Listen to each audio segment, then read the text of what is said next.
Shalom Ibu Bapak Saudara semuanya, senang sekali saya menyapa Anda dalam program Bible Everyday. Hari ini kita akan lanjutkan pelajaran kita dan kita sudah tiba di ulangan pasal yang ke-25. Secara garis besar, ulangan pasal yang ke-25 ini bertemakan tentang keadilan. Mari kita coba akan lihat betapa ketetapan Tuhan tentang keadilan ini adalah hal yang penting untuk kita pelajari sama-sama. Kalau Anda membaca ayat yang pertama sampai dengan ayat yang keempat, dinyatakan bahwa orang yang benar harus dinyatakan benar di pengadilan, dan orang yang salah, orang tersebut juga layak untuk mendapat ganjaran. Demikian juga kalau Anda membaca perikop tentang sukatan dan timbangan yang benar, maka di situ dijelaskan bahwa mereka harus benar-benar adil, termasuk adil dalam ukuran.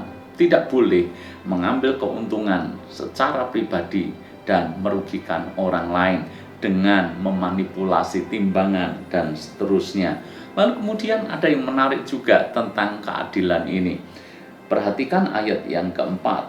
Janganlah engkau memberangus mulut lembu yang sedang mengirik. Jadi rupanya lembu yang sedang bekerja, lembu yang sedang mengirik pun tidak bolehlah mulutnya diberangus. Kenapa? Apakah Tuhan pecinta binatang? Ya tentu saja bahwa Tuhan mencintai alam semesta dengan segala isinya. Tetapi ini bukan soal seperti layaknya kita mencintai binatang tertentu. Tapi Tuhan tidak menyatakan kepada kita semuanya. Kalau kepada hewan saja, hewan harus diperlakukan secara adil. Lembu yang sedang mengirik, mulutnya tidak boleh diberangus. Terlebih lagi bagaimana kita bersikap kepada sesama kita. Sekali lagi, pesan Tuhan dalam ayat ini sebenarnya sederhana. Kalau kepada binatang saja seperti lembu harus diperlakukan secara adil, terlebih lagi kita memperlakukan sesama kita.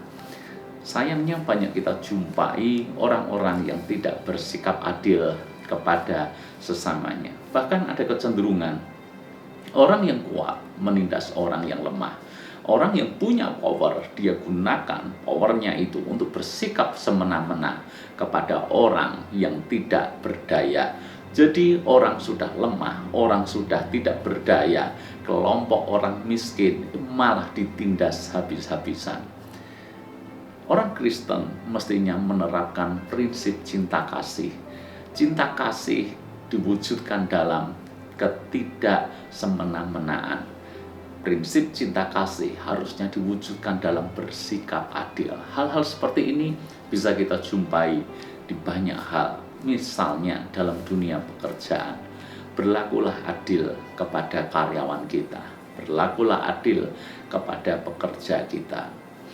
Jangan tindas mereka habis-habisan, jangan berlaku semena-mena, seolah-olah mereka tidak punya pilihan lain.